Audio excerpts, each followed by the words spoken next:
Officially, this will go down as episode number 262 in your scorecards. You could jump on board the Unfiltered Revolution 24/7, 365. It is easy. Apple, Spotify, everywhere you get your podcasts. And of course, you could jump in, artist formerly known as Twitter, X, if you will, at Casey Stern. Give a follow, get up into the bio, and follow on board to the YouTube channel where you could view all the content, the interviews, the rants, the lists, and more.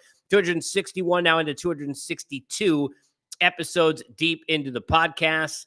Lots to talk about today on the baseball side, from Garrett Cole, what it means for the Yankees, what do they do next, and how about Dylan Cease on his way to the Padres? Speaking of Cole, now taking at least one of the names, the proposed names from Yankee fans, maybe not from Yankee management, we'll get into that could help in the starting pitching situation with the Yankees off the board. We are on the board as always, thanks in large part to our good friends at BetOnline's your number one source for your sports betting needs. They've got the latest odds, lines, and matchup reports for baseball, basketball, boxing, golf, all the different sports, and more.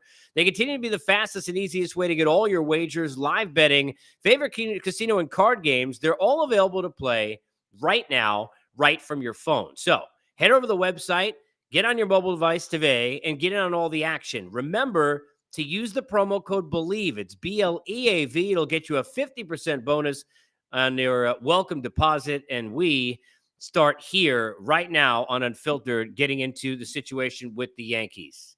We knew there was a problem when Aaron Boone had said opening day was very unlikely and Garrett Cole would get an MRI. And then we had tests for a couple of days, and yesterday the reports came out that it seemingly is sort of good news, I guess, and some really bad news.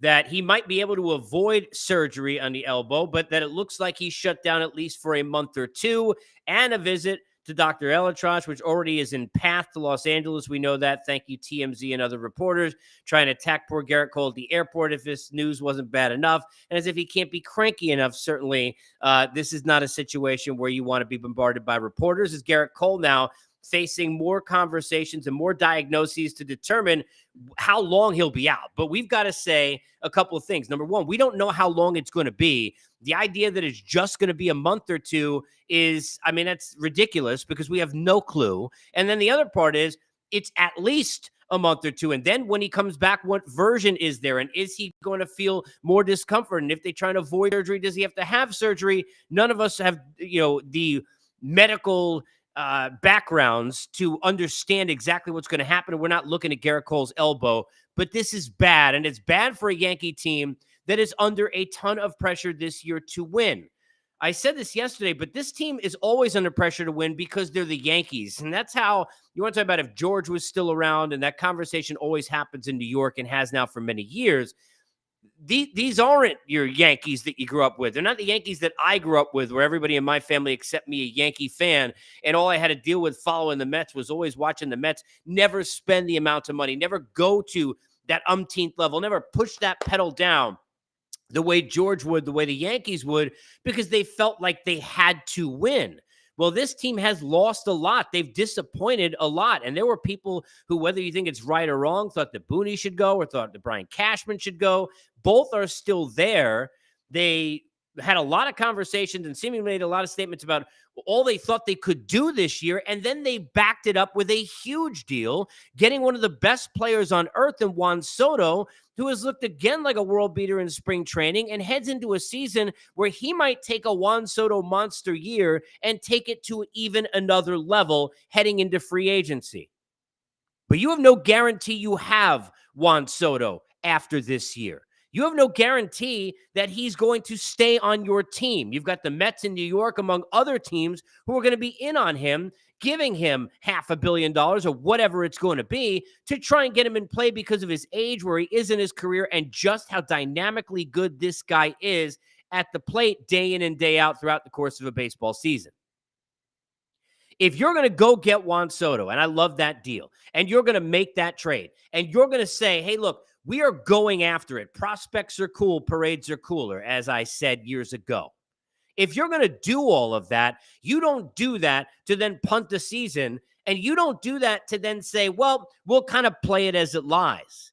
And reports seem to be that that's how the Yankees are going to handle this, that they're going to wait and see on Garrett Cole. They're not going to push the pedal. They're not going to jump in and dive in and acquiesce to Scott Boras on bringing a Jordan Montgomery back to the Yankees for some reunion, or bringing in Blake Snell, who seems to be the right fit, who seems to have interest, with an offer that's been hanging out there seemingly now forever and has been stagnant by all reports, including Mark Feinsand was on here on this podcast just a few days ago. So the question now becomes, if you're the Yankees, what should you do? Now, am I saying you should go out and now go give Blake Snell 7-8 years in a deal because Garrett Cole got hurt? I'm not saying that. It is never easy, and we never play the devil's advocate side and realize this is not something you just poof and out of thin air, okay, we'll just make the deal happen. The problem for me is I don't sense the urgency. The problem for me is I don't sense that all in, if you will, from the Yankees. The problem for me is that I don't know if they understand they have to win at a high level, and they have to keep Soto, and they have to do this now.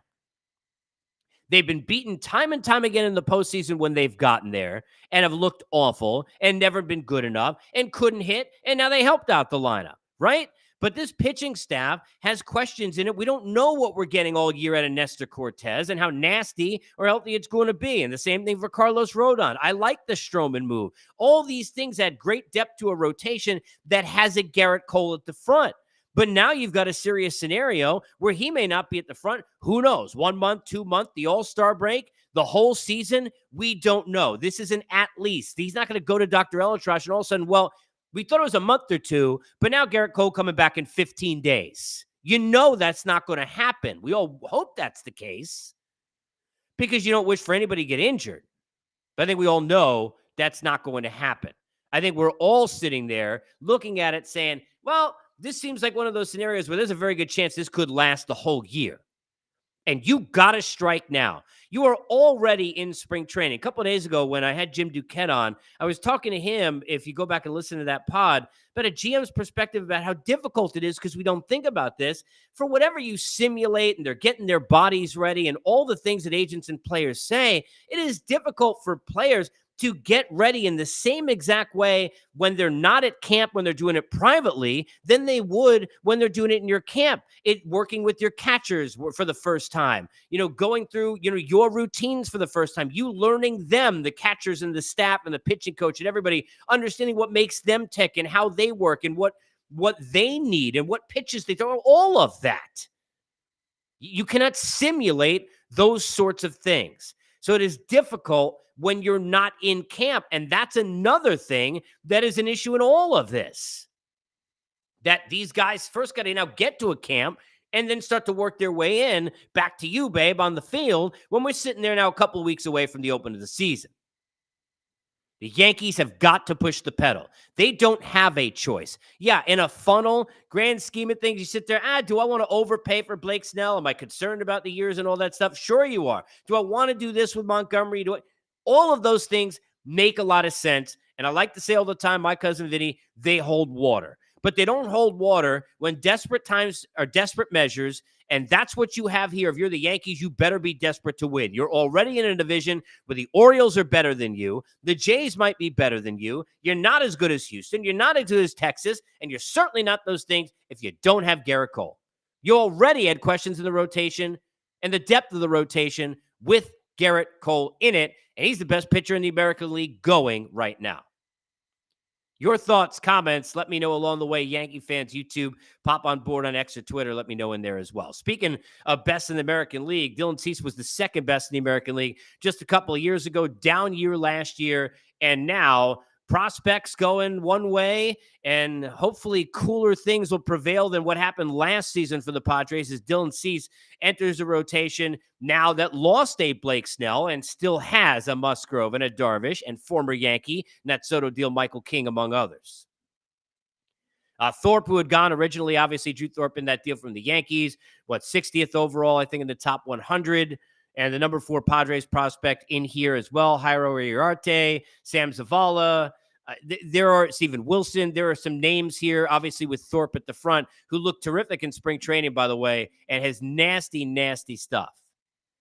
This is a really good deal, though, for the San Diego Padres because they still have a wealth of prospects. And what they also have is money that is not being shelled out with any concern because Dylan Cease is only due $8 million in 2024, and you still got him for another year. It's not a one-year deal. You got him for 2 years left on this contract, and even though he's coming off a bad year, or at least a subpar year from his standards, we know what he's capable of. We know how terrible the White Sox have been. We know how excited he's going to be for a scenario change, and he's looked great in spring training, and the stuff looks great and right on point for what Dylan Cease needs to be, and I think he's a Cy Young candidate right now, boom, immediately in the National League. That's how good this guy can be, and I think will be again. Now, the Padres, how good they're going to be, I have no idea. Do you? Please comment and let me know, because I can't ever figure them out. Is it going to be a redemption song from a year that was miserable, where they and the Mets were the story of money that just got in the sunken place? It didn't go anywhere a year ago. I think, everybody gets on A.J. Preller. Is not perfect. I think overrated in a lot of ways, but you have to be fair here. Look, went for it. Went and got Dylan Cease. Look, you make it. The Yankees need Dylan Cease more than the Padres, because the Yankees got higher aspirations this year, seemingly, than the San Diego Padres. But the Padres make a deal to get Cease. You don't have to pay him a lot of money. The upside is huge, and I understand it's difficult, especially with Thorpe, a guy who you got in a deal for Soto, which was a tough deal to make if you're the Padres. I get that. And one where you're ripping off a Band-Aid to make it in the first place, and you like what Drew had done. This is, to me, a no-brainer and a deal that you had to do, because you still got too many guys on this team that are sitting in win-now scenarios, and you can't be just worried if you're San Diego about winning in 4 or 5 years, because they're just not situated that way. Are they going to be as good as the Dodgers? Clearly not. Can they be a playoff contender, especially with Dylan Cease? They can absolutely get into the playoffs. They can absolutely be a contender and be in the thick of things. And by the way, they didn't have to win the division a couple of years ago when they ended up going and getting this close. So, when it comes to the chances for October, this is clearly a big difference maker. If you're a White Sox fan, really, it's like, what did they say in Animal House? If you're old enough, of course, 21 or over, my advice would be to drink heavily, because I really don't know any other good things that I could say to you or what advice to give you, because being a White Sox fan, difficult. My son is his little league team. He's playing for the White Sox. I don't even want to tell him how bad the team is that he's repping the colors, although the jerseys are slick. I'm not. It was smaller lettering, of course, in the big league level than the actual lettering that the 9-year-olds wear, but that's a whole nother story. Dylan Cease to the Padres, a good move. What does it mean, though, now for Blake Snell, former Padre, for Jordan Montgomery? It has always seemed like, okay, well, Snell and the Yankees, they kind of been right there. Snell would like to go there, it seems. The money, at least, wasn't nearly good enough. The years weren't good enough. The offer was out there. It's stagnant. Will this make that move for Scott Boras and bring the Yankees closer? Jordan Montgomery, the Red Sox, who, I don't know what they're going to watch on Netflix. It may be more competitive to watch Jake Paul against Mike Tyson on Netflix than it's going to be to watch the competitive nature of the Red Sox on Netflix in this coming season. But Montgomery seemed to be all up in that, and we haven't seen anything happen with that either. So Monty's still there. Snell's still there. Some other free agents as well. Hit me up, your comments and questions along the way. If you're a Yankee fan, are you with me that you got to be pushing that pedal down, and you cannot be waiting? You already need to be on that. Worst comes to worst, Cole comes back earlier, and you got Cole and Snell or Montgomery and Rodon and Stroman and so on and so forth, and Nestor Cortez. Well, great. Then you're even better suited to try and take on an Orioles team that, oh, by the way, has Corbin Burns now at the front of a rotation of a team that wiped you in the division a year ago without him. You can be with us all the time, and we appreciate your time on Unfiltered.